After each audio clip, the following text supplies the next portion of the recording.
Essa resolução da SPSEC e muitas outras você encontra em nosso site, matemática.vc. A primeira questão da SPSEC 2013 é rápida e fácil.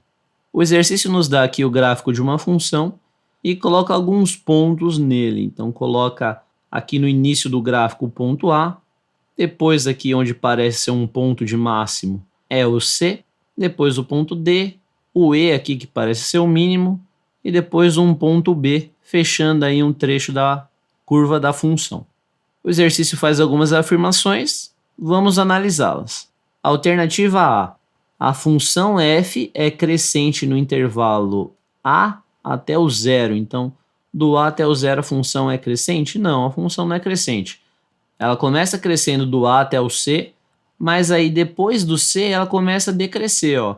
Então, do c em diante ela é decrescente. Então, a alternativa A é falsa. Alternativa B.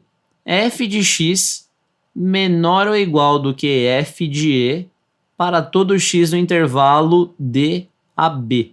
Olha só, dizer que f de x é menor ou igual que f de e para todo x num certo intervalo é dizer que o f de e é o máximo. Todo mundo é menor ou igual que ele. Mas isso não é verdade, o f de e é justamente o mínimo, olha só. No ponto E, a função está lá embaixo.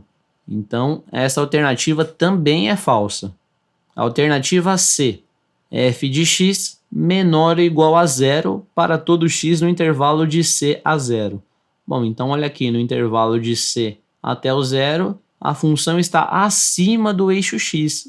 E se o gráfico da função está acima do eixo x, é porque ela é positiva. Então, essa alternativa também é falsa. Alternativa D. A função f é decrescente no intervalo de c a e. Olha só, a partir do ponto C, a função começa a diminuir de valor e vai assim até o ponto E, que parece ser o ponto em que ela inverte novamente e depois volta a crescer. Mas do C ao E, ela de fato é decrescente. Então essa é a alternativa correta, alternativa D. Antes de fechar a questão, vamos ver a alternativa E. Vamos ver o que tem de errado com ela. Se o x1 pertence ao intervalo AC, esse intervalo que está aqui no começo, e o x2 pertence ao intervalo DE, esse intervalo aqui depois, então o f de x1 é menor do que o f de x2. Não, isso não é verdade. Repara que no intervalo AC, a função é positiva, e no intervalo DE, a função é negativa. Então, qualquer valor aqui da função em AC vai ser maior e não menor do que em DE.